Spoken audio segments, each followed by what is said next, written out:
So it's time now to do the buttonholes for these chocolate brown safari shirts.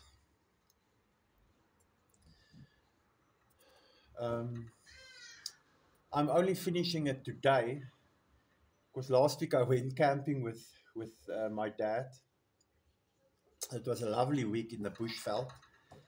So the machine that I use is this machine. It's the Impersol machine. It used to be a South African brand. Um,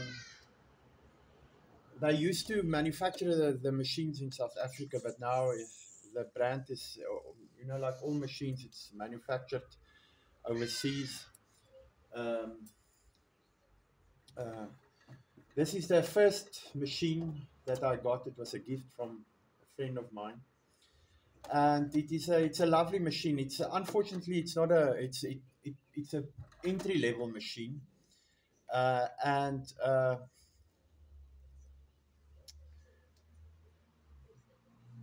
I bought the machine because I first wanted to see if I would enjoy doing the tailoring and the sewing thing, and then uh, so I used this machine for quite a while before I purchased industrial machines. But this machine is a nice machine. It is, like I said, it's not a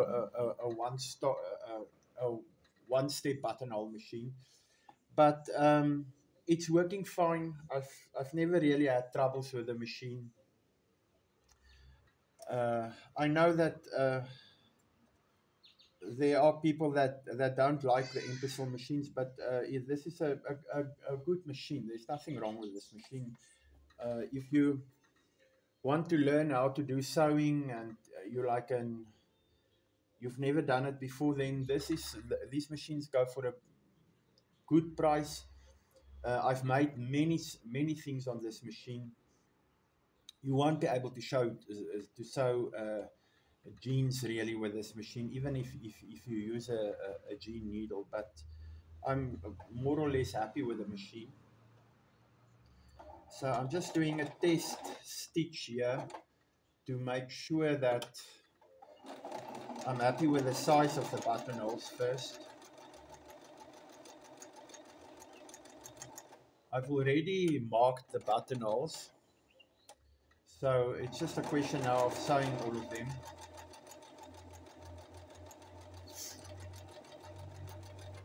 The buttonholes produce, this machine only produces one style of buttonholes. Like I said, it's not a one step buttonhole machine where you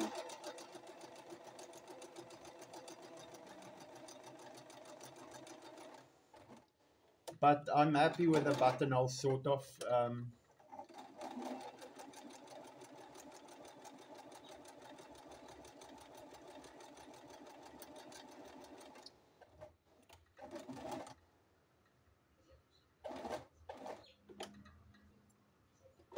I'm fairly happy with the buttonholes. I don't think.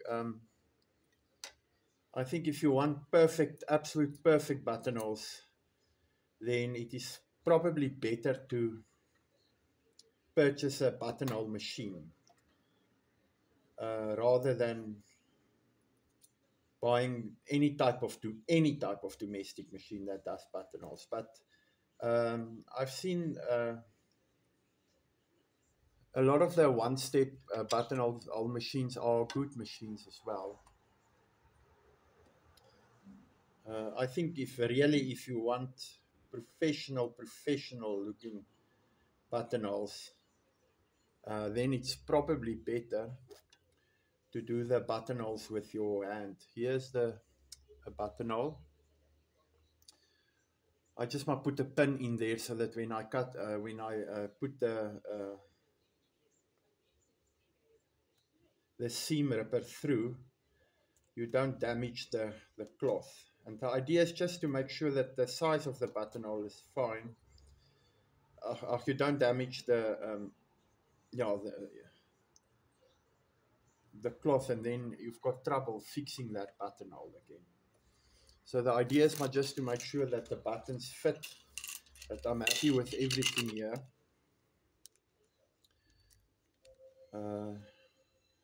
So the buttonholes, the buttons go through fairly. I'll maybe make it slightly smaller. I've got these buttonholes. They are lovely buttonholes. They're slightly larger than normal buttons. These buttons they slightly larger than normal buttons, because the safari shirts used to come out with quite large buttons. And then I've got these ones. I'm not so happy with these buttons. I don't like the shiny look and feel of it. But when I went to purchase the buttons, this was all that I could get. So I took it. So I think a few of the shirts will get these ones, and a few of them will get these wooden ones. But I'm fairly happy with the buttonholes. They will look nice once we finished with it.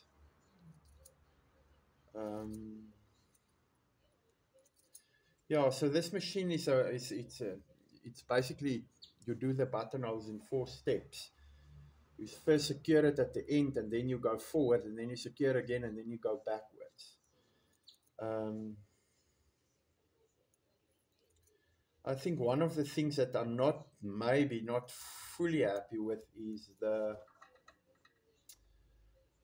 width of the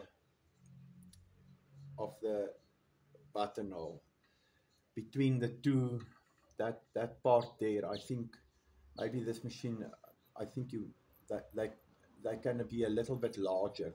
That sort of that gap between this part and that part. But apart from that, I'm happy with the machines. I've never really had troubles with this machine. It's a lovely machine if you just want to do the stuff. So I already marked the buttonholes on the shirts. I think I did do a video on this. I think in one of the previous videos there, I did do the marking of the buttonholes.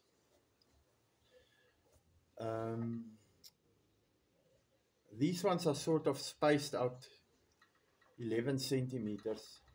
I think one of the things that I will definitely buy, I did actually look for it, but I couldn't find it, so I'll probably have to buy it on the internet, online, is a buttonhole gauge. I think it's much easier to do the buttonholes with that gauge. You basically, once you've got your start point, it opens up, and then you can quickly measure it. So what I'll do is I'll probably buy one of those, hopefully in the future.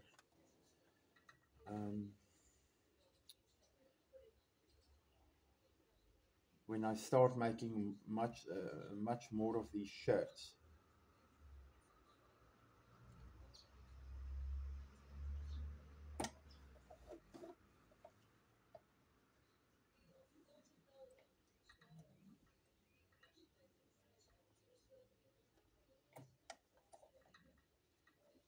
So getting this thing now, I don't know why I'm struggling now.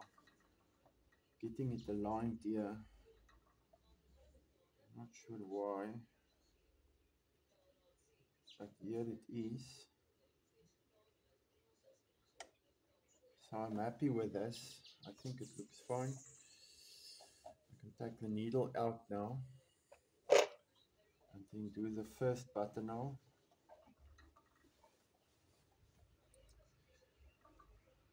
Also, with this entry type level machines, you can't adjust the pressure foot, the pressure, and then what happens is sometimes you have to help the cloth through when you sew. But I'm happy with this. I think everything is fine.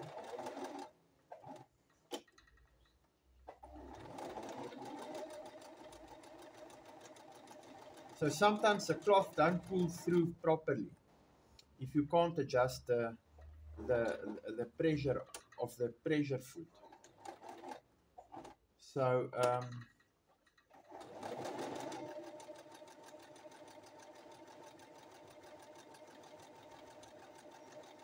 But I think if you know if you've never done sewing and you think that it is something that you you might like, it is probably better to just buy the cheapest entry level machine. Just make sure that at least you can do some buttonholes on it, and then later on, if you see you enjoy the work and it is something that you might want to do in the future, then it is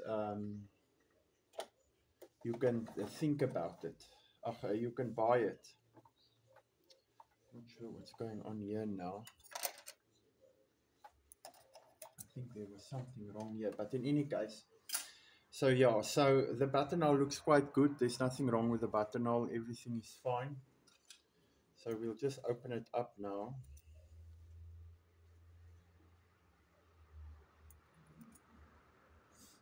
Not sure why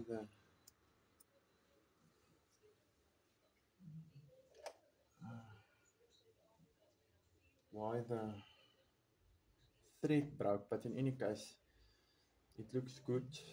So what I'll do is I'm going to finish all of the shirts now, and then open them up, and then maybe I'll do a video again when I do the buttons. And I'm happy with the buttons. I changed the needle. I think I think the one that's in there now is a 70 Schmetz needle. Now those needles are the best needles that you can buy. And so I'm using a finer needle so that you don't see the holes on the side of the buttonhole. So normally you would use a 90, but I think the 70, or I think it's an 80 that is in here. Size 80, that's a good needle. But in any case, so I'm going to finish all of them now, and then afterwards I'll use this machine to do a bar tack. Tack here, it's a small thing here just to secure the pockets. But yeah, so everything I think is fine.